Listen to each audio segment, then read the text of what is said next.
सबसे पहले आपको बताएं, अमरीकी सदर डोनाल्ड ट्रंप चीन का 2 रोज़ा दौरा मुकम्मल करके बीजिंग से रवाना हो गए हैं। अपने 2 रोज़ा दौरे के दौरान अमरीकी सदर ने चीन के सदर समेत आला हुक्काम से मुलाकातें की। वफूद की सतह पर भी मुज़ाकरात हुए, जिनमें अहम फैसले किए गए। आपको अपडेट कर रहे हैं। अमेरिकी सदर डोनाल्ड ट्रंप चीन का 2 रोज़ा दौरा मुकम्मल करके बीजिंग से रवाना हो गए हैं। अपने 2 रोज़ा दौरे के दौरान डोनाल्ड ट्रंप ने चीन के सदर समेत अहम हुक्काम से मुलाकातें की। वफूद की सतह पर भी मुज़ाकरात हुए, जिनमें अहम फैसले किए गए। चीनी सदर ने अपना होर्मुज़ खोलने में मदद की पेशकश की है। अमेरिका के सदर डोनाल्ड ट्रंप का टीवी इंटरव्यू में कहना था कि चीनी सदर ने कहा, अगर ईरान मामले पर कोई मदद कर सकते हैं तो वो तैयार हैं। चीन बहुत सा तेल ईरान से खरीदता है और वो ऐसा करता रहना चाहेगा। चीन अपना होर्मुज़ खुला हुआ देखना चाहता है। चीनी सदर ईरान और अमेरिका के दरमियान मुआहदा होता देखना चाहेंगे। बोले, चीन ईरान को फौजी साजो सामान नहीं देगा। चीन ने 200 बोइंग जेट्स ऑर्डर करने पर भी इत्तफाक किया है। एक हालिया इंटरव्यू में सदर ट्रंप से पूछा गया कि बाज़ अमरीकी जर्नैलों का ख्याल है कि ईरान के अफजूदा यूरेनियम को बराह रास्त हासिल करना ज़रूरी है, ताहम क्या इससे इस तरह वहीं दफन किया जा सकता है कि ईरान के लिए उस तक रसाई मुमकिन ना रहे। जवाब में सदर ट्रंप ने कहा कि उनके ख्याल में ईरानी यूरेनियम को दफन करना सिर्फ अवामी ताल्लुकात के नुक्ता नज़र से अहम है और ये कि अमरीका उस यूरेनियम को हासिल करेगा। चीनी वज़ारत ख़ारजा ने ईरान की सूरत हाल पर अपने मौक़िफ़ को दोहराते हुए कहा है कि ये तनाज़ा ईरान और ख़ित्ते के दीगर ममालिक के अवाम के लिए शदीद नुकसान का बायस बना है, जबकि उसके असरात आलमी मईशत, सप्लाई चेन, बैनुल-अक़वामी तिजारत और तवानाई की फराहमी के इस्तेहकाम पर भी पड़ रहे हैं। चीन ने कहा है कि ये जंग शुरू ही से होनी नहीं चाहिए थी और इसका जारी रहना किसी के मफाद में नहीं। बीजिंग के मुताबिक मसले का जल्द हल सिर्फ अमरीका और ईरानी नहीं बल्कि ख़ित्ते और पूरी दुनिया के मफाद में है। चीनी वजारत खारजा ने अमरीका और ईरान के दरमियान हालिया जंगबंदी और मुज़ाकराती कोशिशों का भी खैर मकदम करते हुए कहा कि चीन हमेशा से मुज़ाकरात और सिफारतकारी को ही दुरुस्त रास्ता समझता है, ताकत का इस्तेमाल बंद गली है। बयान में कहा कि अब जब मुज़ाकरात का दरवाज़ा खुल चुका है तो उसे दोबारा बंद नहीं होना चाहिए। चीन ने बहरी रास्ते जल्द खोलने पर जोर देते हुए कहा कि आलमी सप्लाई चेन और तवानाई की रवानी बरकरार रखना ज़रूरी है, जबकि मशरिक़ वस्ता और खलीजी खित्ते में अमन व इस्तेहकाम की वापसी के लिए जल्द जामे और देरपा जंगबंदी नागुज़ीर है।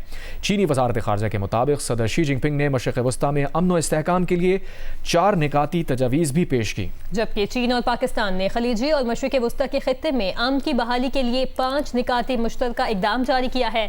बयान में कहा गया है कि चीन आलमी बरादरी के साथ मिलकर मशरिक़ वस्ता में देरपा अमन के क़याम के लिए तामीरी किरदार अदा करता रहेगा।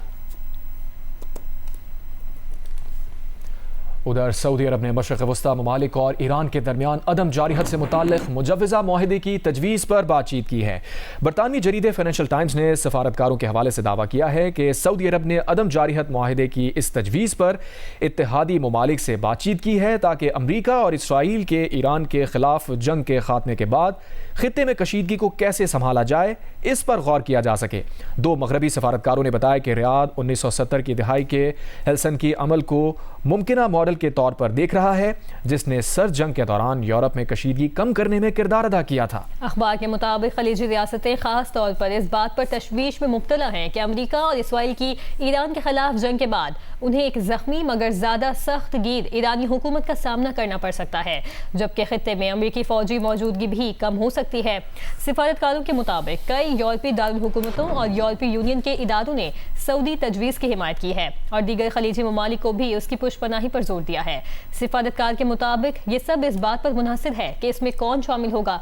मौजूदा हालात में ईरान और इसराइल को एक साथ लाना मुमकिन नहीं लगता। अगर इसराइल शामिल न हुआ तो ये मुआहदा उल्टा नुकसानदेह भी हो सकता है, क्योंकि ईरान के बाद इसराइल को खित्ते में सबसे बड़ा तनाज़ा पैदा करने वाला फरीक समझा जा रहा है।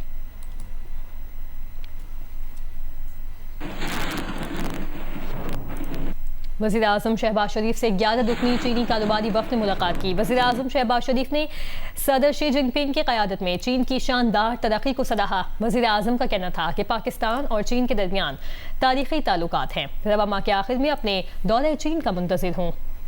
वज़ीर आज़म ने IBI ग्रुप के पाकिस्तान में अपने डिजिटल इकॉनमी हेडक्वार्टर कायम करने के फैसले को भी सराहा। वज़ीर आज़म ने पाकिस्तान और चीन के दरमियान कारोबारी सतह पर बढ़ते ताउन पर इत्मीनान का इजहार करते हुए कहा कि IBI डिजिटल मईशत में ताउन, सरमायाकारी के फ़रोग़ और सनती इश्तराक को फ़रोग़ देगा।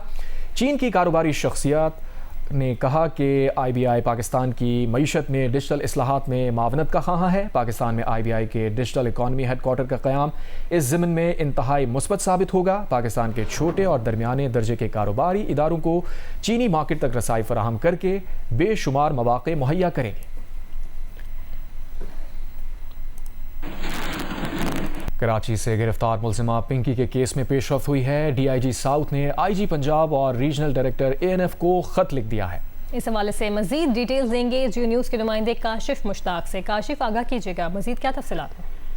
बिल्कुल, इन खतूत की जो कॉपीज हैं वो हमें मौसूल हो गई हैं और DIG साउथ की जानिब से ये खत लिखे गए हैं और इन खत के अंदर ये बताया गया है कि जो पंजाब पुलिस है उनके पास जो पिंकी के खिलाफ मुकदमा दर्ज हैं उनकी तफसीलात ली जाएं और अगर वो मुकदमा हैं तो उनमें इसकी गिरफ्तारी को जाहिर किया जाए।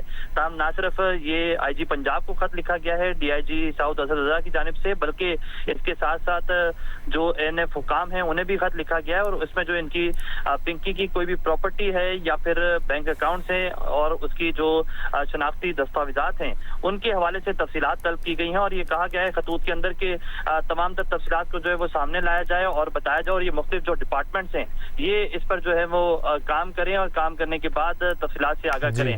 IG पंजाब को ये खत लिखा गया है कि वो अपने तफ्तीशी अफसर जो इस केस के अंदर हैं, जो उनके पास FIR मौजूद हैं, उनमें जो है वो इसकी गिरफ्तारी को जाहिर करें। जी, बहुत शुक्रिया काशिफ, आप अपडेट कर रहे थे।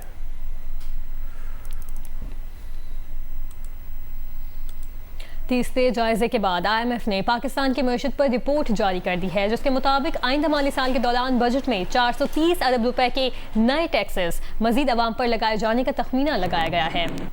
7,824 अरब रुपए सूद अदायगियों पर खर्च किए जाएंगे। आइंदा माली साल के लिए 4,943 अरब रुपए कर्ज हासिल करने का तखमीना लगाया गया है। रिपोर्ट के मुताबिक आइंदा माली साल के लिए FBR का टैक्स हदफ 15,267 अरब रुपए मुख्तस करने का तखमीना है, जिसमें 1,727 अरब रुपए पेट्रोलियम लेवी की मद में हासिल किए जाएंगे। IMF रिपोर्ट के मुताबिक 2,665 अरब रुपए दिफा के लिए और 986 अरब रुपए PSDP प्रोग्राम के तहत खर्च करने का तखमीना है।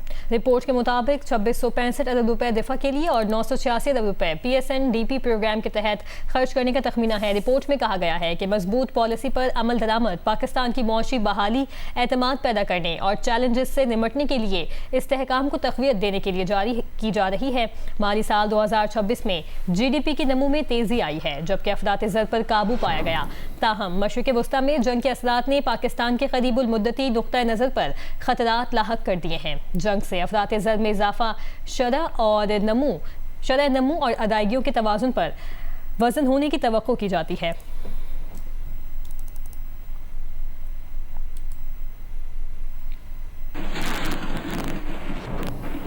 वफाकी वज़ीर दाखिला मोहसिन नकवी से अमेरिका के नायब वज़ीर ख़ारजा जनूबी और वस्ती एशियाई अमूर पॉल कपूर ने मुलाकात की है। मुलाकात में पाक अमेरिका ताल्लुकात और मशरिक़ वस्ता की ताज़ा तरीन सूरत हाल पर गुफ्तगू, सिक्योरिटी, इंसदाद दहशतगर्दी और इंसदाद मनशियात के शुबों में इश्तराकी कार बढ़ाने पर तबादला ख्याल किया गया।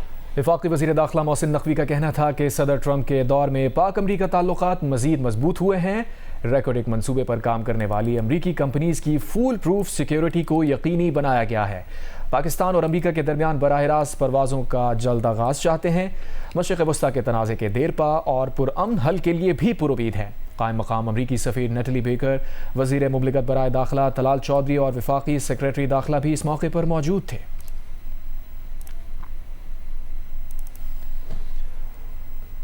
मौसम की बात करेंगे। महकमा मौसमियात का कहना है कि आज भी मुल्क के बेशतर इलाकों में मौसम ज़्यादातर गर्म और खुश्क रहेगा, जबकि शुमाली बलूचिस्तान, वस्ती पंजाब, बालाई खैबर पख्तूनख्वा, गिलगित बल्तिस्तान और कश्मीर में चंद मकामात पर तेज़ हवाओं और गरज चमक के साथ बारिश हो सकती है।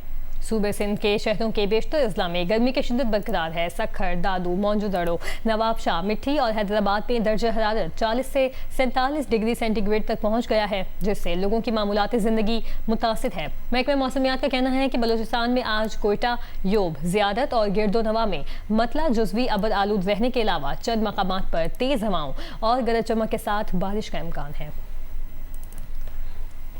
कराची में इन दिनों समंदरी हवाओं के बायस सुबह और रात में मतला जुज़वी अबर आलूद हो रहा है, जबकि दिन में मौसम गर्म और मरतूब रहता है। मज़ीद तफसील बताएंगे उनीबा ज़मीर शाह। मई का शुमार गर्म तरीन महीनों में होता है और ऐसे ही शदीद गर्म और खुश मौसम की लपेट में इन दिनों सिंध के बेशतर मकामात हैं। सिंध के सबसे बड़े शहर कराची की बात की जाए तो यहाँ पर भी मौसम इन दिनों गर्म और मरतूब रहता है, लेकिन कराची में दिन और रात के जो दर्जा हरारत है वो तकरीबन मामूल के मुताबिक ही रिकॉर्ड किए जा रहे हैं। समुद्री हवाएं अच्छी रफ्तार से चलती रहती हैं, यही वजह है कि आपको शाम में और सुबह सवेरे कराची में कुछ बादल भी नज़र आ रहे हैं। महकमा मौसमियात के मुताबिक आज कराची का ज़्यादा से ज़्यादा दर्जा हरारत 35 से 37 डिग्री सेंटीग्रेड तक पहुँच सकता है। हवा में नमी के ज़ायद तनासुब की वजह से दिन में जो दर्जा हरारत की शिद्दत है वो मामूल से कुछ ज़ायद महसूस की जा सकती है। खासकर जो कराची के साहिली इलाके हैं यहाँ पर हवा में नमी का तनासुब 50% से ज़ायद रहता है और दर्जा हरारत को जो महसूस करने की शिद्दत है वो 40 डिग्री सेंटीग्रेड से बढ़ जाती है। इतवार के रोज़ कराची में दर्जा हरारत में कुछ इजाफे का इम्कान है और ये 38 डिग्री सेंटीग्रेड तक पहुँच सकता है। मई का शुमार चूँकि गर्म तरीन महीनों में होता है, इसलिए फिलहाल मौसम में कुछ खास बेहतरी के इम्कान नहीं हैं और ना ही फिलहाल बारिश के कोई इम्कान सिंध में मौजूद हैं। जी, खेलों के मैदान से खबर शामिल करते हैं। आपको बताएं कि पाकिस्तान और बांग्लादेश की क्रिकेट टीमों के दरमियान दूसरा टेस्ट कल से सिलहट में शुरू होगा, लेकिन बारिश के बायस टीमों की तैयारी मुतासिर और टेस्ट मैच के दौरान भी बारिश की पेशगोई है। आखिरी टेस्ट के लिए पाकिस्तान टीम में 2 तब्दीलियों का इम्कान है। इमाम उल हक और शाहीन आफरीदी की जगह बाबर आजम और खुर्रम शहजाद फाइनल 11 का हिस्सा होंगे। पाकिस्तान और बांग्लादेश के दरमियान दूसरा और आखिरी टेस्ट कल से सिलहट में शुरू होगा, लेकिन वहां बारिश की वजह से टीमों की तैयारियां मुतासिर हुई हैं। सिलहट में अगले चंद रोज भी बारिश की पेशगोई है, जिसकी वजह से टेस्ट मैच भी मुतासिर होने का खदशा है। दूसरी जानिब सिलहट टेस्ट में पाकिस्तान टीम में 2 तब्दीलियों का इम्कान है। इमाम उल हक की जगह बाबर आजम और शाहीन आफरीदी की जगह खुर्रम शहजाद को फाइनल 11 में शामिल किया जा सकता है। ऐसे में अजान अवैस के साथ शान मसूद ओपनिंग करेंगे। दूसरी जानिब होम टीम के ओपनिंग बैटर शादमान इस्लाम भी इंजरी के 22 टेस्ट से बाहर हो गए। उनकी जगह जाकिर हुसैन को टीम में शामिल किया गया है। अगले माह शुरू होने वाले फुटबॉल वर्ल्ड कप का ऑफिशियल सॉन्ग दाई दाई जारी कर दिया गया। मारूफ गुलकारा शकीरा और बर्ना बॉय ने मेगा इवेंट का नगमा तरतीब दिया है। अगले माह शुरू होने वाले फुटबॉल वर्ल्ड कप का ऑफिशियल सॉन्ग दाई दाई जारी कर दिया गया। मारूफ गुलकारा शकीरा और बर्ना बॉय ने मेगा इवेंट का नगमा तरतीब दिया है। इससे हासिल होने वाली आमदनी दुनिया भर में बच्चों की तालीम पर खर्च की जाएगी। फुटबॉल की आलमी तंजीम के मुताबिक शकीरा वर्ल्ड कप सॉन्ग से हासिल होने वाली रॉयल्टी एजुकेशन फंड में अतिया करेंगी, जबकि म्यूजिक प्रोडक्शन कंपनी इब्तदाई $2.5 लाख अतिया करेगी। फुटबॉल वर्ल्ड कप 2026 एल्बम के मजीद गाने आइंदा हफ्तों में जारी होंगे। वर्ल्ड कप फुटबॉल 11 जून से अमेरिका, कनाडा और मैक्सिको में खेला जाएगा। बताए रास्त चलेंगे कौमी असम्बली, जहां पर रहनुमा मुस्लिम लीग नून तारिक फजल चौधरी ज़्यादा ख्याल कर रहे हैं। वो टाइम देख के तो नहीं आती। जिस वक्त भी किसी शख्स को मेडिकल इमरजेंसी होगी, वो जेल में हो, वो जेल से बाहर हो, उसे उसी वक्त हॉस्पिटल लेके जाया जाएगा। बहस नहीं होगी और उसके लिए मौका मिला आपके। सर मैं टाइम की बात शोर करेंगे। देखें आप अगर आप शोर कर रहे हैं, इस तरह डिस्टर्ब करना है हाउस को, आपको आपके 2 मेंबरान को मैं मौका देना चाह रहा हूँ। आप शोर करेंगे मैं एडजर्न कर दूंगा। इस तरह ना करें। गवर्नमेंट पे एक एलिगेशन लगाया गया कि जी रात को क्यों लेके जाया गया। मैंने उसकी वजह बताई है कि जब भी कोई प्रॉब्लम होता है, कोई मेडिकल इमरजेंसी होती है, उसी वक्त लेके जाया जाता है। बल्कि मैं तो समझता हूँ कि गवर्नमेंट के इस अमल को तो अप्रिशिएट करना चाहिए कि ताखीर से नहीं लेके गए, उसी वक्त लेके गए। और सर जब तक वो गवर्नमेंट की कस्टडी में है यानी जेल में है, तो जेल इंतज़ामिया और गवर्नमेंट की ये जिम्मेदारी है कि उनको सेहत के हवाले से जो उनकी फैसिलिटीज़ उन्हें दरकार हैं अपनी एक्सरसाइज के लिए, खाने पीने के लिए, और जब फ्रेंड ऑफ द कोर्ट मुकर्रर हुए आपके अपने वकील सलमान सफदर साहब वो गए, तो वो तमाम खाने पीने की सहूलियात उन्हें मुयस्सर थी, जिनका जिक्र जो है वो जेल सुपरिटेंडेंट अपनी प्रेस रिलीज में कर चुके थे। तो लिहाजा सर जहाँ तक उन जिम्मेदारियों का ताल्लुक है वो तो बिल्कुल मनोवन जो है वो पूरी की जा रही है, उसमें कोई जो है वो कमी या कोताही नहीं है। जी शुक्रिया। कौमी एजेंसी का इजलास जारी था। वफाकी वज़ीर पार्लियामेंट उमूर डॉक्टर तारिक फजल चौधरी खिताब कर रहे थे।